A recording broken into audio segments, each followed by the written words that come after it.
तो यार जैसा कि आज का पेपर आपका 24 फरवरी का पेपर था सामान्य हिंदी का।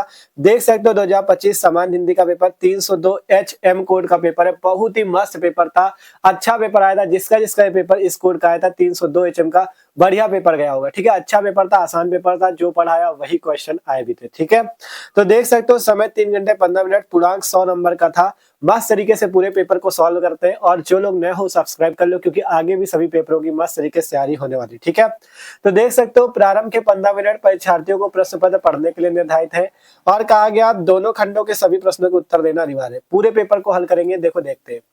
पहला क्वेश्चन खंड नंबर का कि चंद छंद वर्णन की महिमा के लेखक कौन है? तो आपको पता होना चाहिए राम प्रसाद निरंजनी जी चंद छंद वर्णन की महिमा के लेखक हैं। फिर है वर्तमान युग में हिंदी गद्य की प्रमुख भाषा है, तो वो है खड़ी बोली। ठीक है, वर्तमान युग में हिंदी गद्य की प्रमुख भाषा कौन सी है? खड़ी बोली। ठीक है, फिर है ज्ञानोदय पत्रिका के संपादक कौन है? तो वो है कन्हैया लाल मिश्र प्रभाकर जी।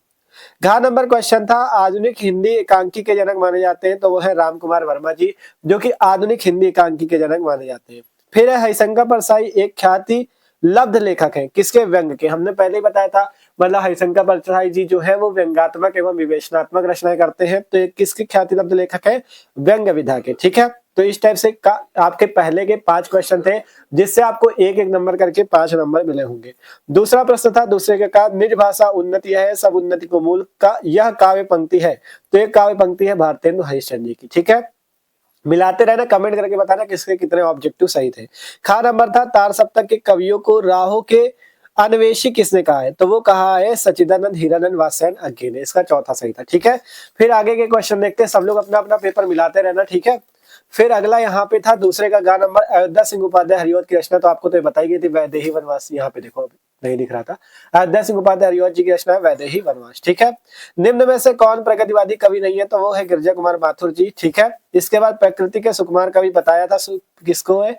प्रकृति का सुकुमार कवि कौन है? सुमित्रा नंदन पंत जी। ठीक है, मस्त तरीके से आपने कर लिया होगा। तो इस टाइप से आशा करते हैं सबके 10 में 10 बहुविकल्पी में अगर 8 भी सही थे तो बहुत अच्छा था। ठीक है, तो आप लोग कमेंट करके बताना किससे कितने सही थे। ठीक है, फिर गद्यांश पद्यांश भी अच्छे अच्छे ही पूछे गए थे। ठीक है, देख सकते हो दिए गए गद्यांश पदाय निम्नलिखित प्रश्नों को उत्तर दीजिए। यहाँ पे 2 गद्यांश थे, दोनों अच्छे थे। ठीक है, देख सकते हो सिंपल पहला था भाषा स्वयं संस्कृत के एक अटूट अंग है, संस्कृति परंपरा से निःसृत होने पर भी परिवर्तनशील और गतिशील है, उसकी गति विज्ञान की प्रगति के साथ जोड़ी जाती है। मतलब एक गद्यांश ये था जिसमें पाठ का शीर्षक एवं लेखक का नाम, रेखांकित अंश की व्याख्या, उद्भूत मतलब उद्भूत एवं परंपरागत शब्दों के अर्थ, भाषा परिवर्तनशील क्यों है, प्रस्तुत गद्यांश के लेखक ने किस बात पर बल दिया है। ये था एक, ये वाला था, ये वाला तो आसान था, ये वाला कर सकते थे। मातृभूमि पर निवास करने वाला मनुष्य राष्ट्र का दूसरा अंग, तुरंत पता चल गया राष्ट्र का स्वरूप का है, ये तुरंत पहचान सकते थे। तो आपको पता है राष्ट्र का स्वरूप लेखक हो, वो राष्ट्र का स्वरूप पाठ हो गया, लेखक का नाम वासुदेव शरण अग्रवाल, तो ये वाला आप आसानी से कर लिए होगे। दोनों आसान थे। ठीक है, लेकिन ये वाला ज्यादा आसान था, इसमें आपको तुरंत पता चल गया था कि राष्ट्र मिल रहा है, मतलब राष्ट्र के स्वरूप का है। तो इस वाले को अगर किए होगे तो बहुत आसान था। प्रस्तुत गद्यांश के पाठ है वो लेखक का नाम, राष्ट्र का स्वरूप लेखक का नाम वासुदेव शरण अग्रवाल, रेखांकित अंश की व्याख्या, जितने में रेखा खींची थी उसकी व्याख्या, फिर राष्ट्र का दूसरा अंग क्या है तो ये आपको बताना था, इसी से क्वेश्चन का आंसर मिलेगा। फिर था राष्ट्र की कल्पना कब असंभव है, ये आपको इसी से ढूंढना था।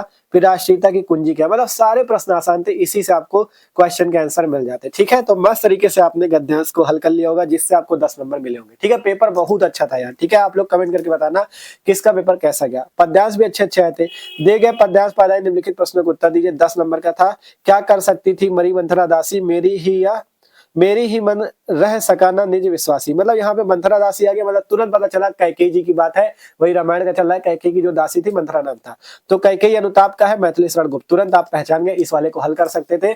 यहाँ पे देख सकते हो 5 प्रश्न है। पहला प्रश्न उपर्युक्त पद्यांश का शीर्षक और कवि का नाम लिखो। इसके बाद आगे के प्रश्न यहाँ पे दूसरा है रेखांकित अंश की व्याख्या कीजिए, पंजरगत और ज्वलित शब्दों के अर्थ लिखिए, कैकेयी अपने अंतर्मन को अधीर और अभागा मानकर क्या कहती है ये बताना था, जल मंजरगत अब अरे अधीर अभागे, पंक्ति में प्रयुक्त अलंकार का नाम उल्लेख कीजिए। मस्त तरीके से वाला कर सकते थे। या अथवा पे था सामने टिकते नहीं वनराज, पर्वत डोलते हैं, कांपता है कुंडली मारे समय का ब्याल, ये आपका पुरुरवा जो रामधारी सिंह दिनकर जी का एक शीर्षक है पुरुरवा, उससे लिया गया था।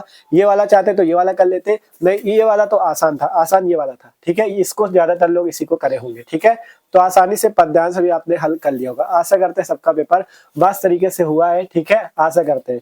आप देखो 5वें का नंबर क्वेश्चन था, निम्नलिखित में से किसी एक लेखक का साहित्यिक परिचय देते हुए उनकी प्रमुख कृतियों का उल्लेख कीजिए। अधिकतम सब सीमा 80 5 नंबर का था। आप हजारी प्रसाद का लिख सकते थे, वासुदेव शरण अग्रवाल का, हरिशंकर परसाई का, तीनों में से कोई एक करना था, 5 नंबर मिलते हैं। खा नंबर था निम्नलिखित में से किसी एक कवि का साहित्यिक परिचय देते हुए उनकी प्रमुख रचनाओं को उल्लेख कीजिए। अधिकतम सब सीमा 80। 5 नंबर का था सुमित्रानंद पर, रामधारी सिंह दिनकर, मैथिली शरण गुप्त, तीनों थे। बस बस तीनों आपने तैयार भी किए होंगे, अच्छे से कर लिया होगा। ठीक है, आपकी मतलब जीवन परिचय पेपर अच्छा था, चाहे जो क्वेश्चन हो अच्छे अच्छे क्वेश्चन थे। ठीक है, छठवां था बहादुर कहानी का सारांश अपने शब्दों में लिखे। लो मस्त तरीके से आ गया था 5 नंबर पक्के। पंचलाइट कहानी के उद्देश्य को अपने शब्दों में लिखे। सब कुछ बहादुर पंचलाइट लाठी हमने कल ही कराया था, वीडियो बना दिया था, जिससे आपने सारांश उद्देश्य सब कुछ पढ़ाया था। ठीक है, आसानी से इसमें भी 5 नंबर आपके पक्के हो गए होंगे। फिर यहाँ पे खंड काव्य वाला प्रश्न तो सबको पता है, आता ही आता है। तो यहाँ पे मुक्त यज्ञ था, सत्य की जीत थी, रश्मिरथी थी, आलोकव्रत था, त्यागपति थी, श्रवण कुमार था। जो आपके मतलब आपके कॉलेज में पढ़ाया गया हो उसको आपने किया होगा। उसके जैसे रश्मिरथी पढ़ाया गया तो रश्मिरथी खंड काव्य के चतुर्थ की कथा वस्तु लिखो, अथवा रश्मिरथी खंड काव्य के आधार पर कृष्ण का चित्रांकन कीजिए। दोनों में एक करने थे। मस्त तरीके से आपके यहाँ पे कितने ये 5 नंबर पक्के हो गए होंगे। ठीक है, फिर इसके बाद खंड नंबर खा था। देखो खंड खा पे क्या था, 8 का प्रश्न था, दिए गए संस्कृत गद्यांशों में किसी एक का ससंदर्भ हिंदी में अनुवाद कीजिए। 7 नंबर। ठीक है, यहाँ पे एक ये वाला था, शिष्य देशे समाजे चा नवीना प्रकाशा उदेति अतः श्री मालवीया। ठीक है, एक ये वाला था और दूसरा अथवा पे ये वाला ज्यादा आसान था, याज्ञवल्क्य उवाच ना वा अरे मैत्रेयी। ठीक है, याज्ञवल्क्य उवाच वाला आप तुरंत आप इसको कर सकते थे बहुत ही आसान तरीके से। ठीक है, ये वाला क्योंकि आसान था इसको हमने कराया भी था, याज्ञवल्क्य उवाच ना वा अरे मैत्रेयी।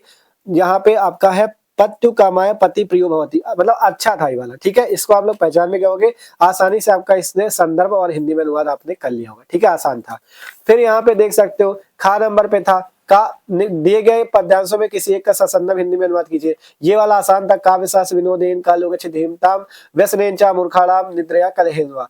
ये वाला आसान था, आपने यही किया होगा आशा करते हैं। अथवा पे ये था विरल विरला स्थूल स्तारा, ये वाला थोड़ा मतलब उस टाइप का पड़ जाता है। ये श्लोक अच्छा था, आपके आसानी से 7 नंबर पक्के हो गए होंगे। ठीक है, कमेंट करके सबको बताना है कैसा पेपर गया। 9वां था निम्नलिखित मुहावरों और लोकोक्तियों में किसी एक का अर्थ लिखकर वाक्य प्रयोग कीजिए। 2 नंबर का था नाक का बाल होना, टोपी उछालना, हाथ कंगन को आरसी क्या, पढ़े लिखो को फारसी क्या।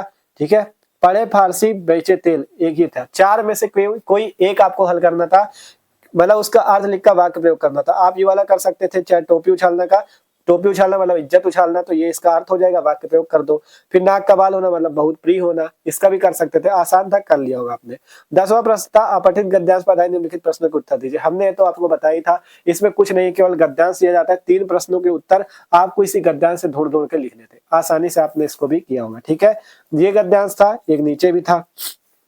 ठीक है, दोनों आपको देखो, अपठित गद्यांश में कोई गारंटी नहीं कौन सा है, क्योंकि अपठित का मतलब ये है जो आपने ना पढ़ा हो। तो इसमें से कोई भी आपने अच्छे से किया होगा। सिंपल हमने कहा था कोई भी प्रश्न छोड़ना नहीं है, अच्छे से आपको इन प्रश्नों के उत्तर इसी गद्यांश पे मिलेंगे, ढूंढना है आपको। ठीक है, तो दोनों में जो आया होगा आपने आसानी से किया होगा, जिससे 5 नंबर आपको यहाँ पर से भी मिल गए होंगे। ठीक है, अब इसके बाद यहाँ पे 11 नंबर देख लो, निम्नलिखित इसको मिलाना। ठीक है, निम्नलिखित शब्द युग्मों का सही चयन करके लिखिए। तरंग और तुरंग, तरंग का अर्थ होता है लहर और तुरंग का अर्थ होता है घोड़ा, 12 नंबर सही था। ठीक है, कंकाल और कंगाल, कंकाल का मतलब होता है अस्थि पंजर और कंगाल का मतलब होता है निर्धन, तो इसमें भी बात सही था।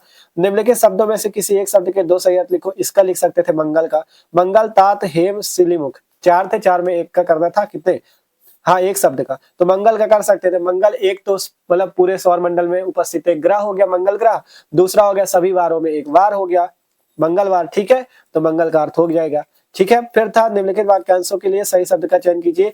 किए गए उपकार को मानने वाला जिसे बोलते कृतज्ञ, बहुत अधिक बोलने वाला वाचाल। फिर है निम्नलिखित में से किन्हीं 2 वाक्यों को शुद्ध करके लिखिए। इन चारों में से किन्हीं 2 वाक्यों को शुद्ध करके लिखना था, आसानी से आपने इसको भी कर लिया होगा, 2 नंबर का था, मस्त तरीके से। फिर इसके बाद था ये तो करुण रस, देख सकते हो, हास्य रस अथवा शांत रस का लक्षण सहित उदाहरण लिखे, 2 नंबर। भ्रांतिमान अथवा उपमा अलंकार, देख सकते हो, सोल्टा अथवा कुंडलिया छंद, 2 नंबर। ये तो एकदम मतलब ऐसे चीज है जो फिक्स होता है, तो इसको तो आपने अच्छे से कर ही लिया होगा, रस छंद अलंकार। ठीक है, मस्त तरीके से ये भी हो गया होगा। फिर यहाँ पे देख सकते हो दैनिक समाचार पत्र में प्रकाशित विज्ञापन के आधार पर संबंधित कॉलेज में कंप्यूटर ऑपरेटर के पद पर अपनी नियुक्ति हेतु उस कॉलेज में प्रबंधक को आवेदन पत्र लिखिए, जिसमें अपनी शैक्षिक योग्यता का भी उल्लेख कीजिए। ठीक है, 6 नंबर का था। ये आपका देखो ये वाला हो या लिपिक पद हो या नाम प्रवक्ता पद हो, नौकरी मांगने का आपका जितना पत्र होता है, हमने कहा था एक ही जैसा होता है, आप आसानी से कर सकते हो। ठीक है, अगर लिपिक पद वाला आप वीडियो देख के गए थे तो आपने आसानी से इस पत्र को कर लिया होगा, क्योंकि हमने बताया था आपको पत्र छोड़ना नहीं है। सभी का लिखने का फॉर्मेट है कि आपको बना बना के लिखना है। ठीक है, फिर यहाँ पे था अपने क्षेत्र में फर्जी राशन कार्डों की जांच हेतु जिला पूर्ति अधिकारी को शिकायत पत्र लिखी, ये वाला भी कर सकते थे या ये वाला कर सकते थे। जिसने वीडियो देख रखा था ना हमारा, उसमें हमने पूरा सिखाया था कैसे आवेदन पत्र को ट्रिक से लिखना है। ठीक है, मस्त तरीके से लिखा होगा आपने, 6 नंबर पक्के हो गए होंगे। 14 नंबर था निम्नलिखित विषयों में से किसी एक विषय पर अपनी भाषा शैली में निबंध लिखो। 9 नंबर 1 रहेंगे हम रहेंगे ओलंपिक खेल 2024 और भारत, विद्यालय में पठन पाठन में इंटरनेट का योगदान, प्राकृतिक आपदा और उनका प्रबंधन, कबीर और प्रसंगिता। बस इसमें सबसे ज्यादा मस्त ये था जिसमें आप लोग चाहे जितना लिख सकते थे, जैसे विद्यालय के पठन पाठन में इंटरनेट का क्या योगदान है, इसको आप अच्छे से लिख सकते थे। निबंध आपने किया होगा, 9 नंबर आसानी से मिल गए होंगे। तो मस्त पेपर था, आशा करते हैं सबका पेपर अच्छा गया होगा। तो सब लोग बताना जरूर कमेंट करके पेपर किसका कैसा गया है, और वीडियो अच्छा लगा हो लाइक कर लो, और जो लोग नए हो सब्सक्राइब भी कर लो। ठीक है, तो मिलते हैं अगले वीडियो पे।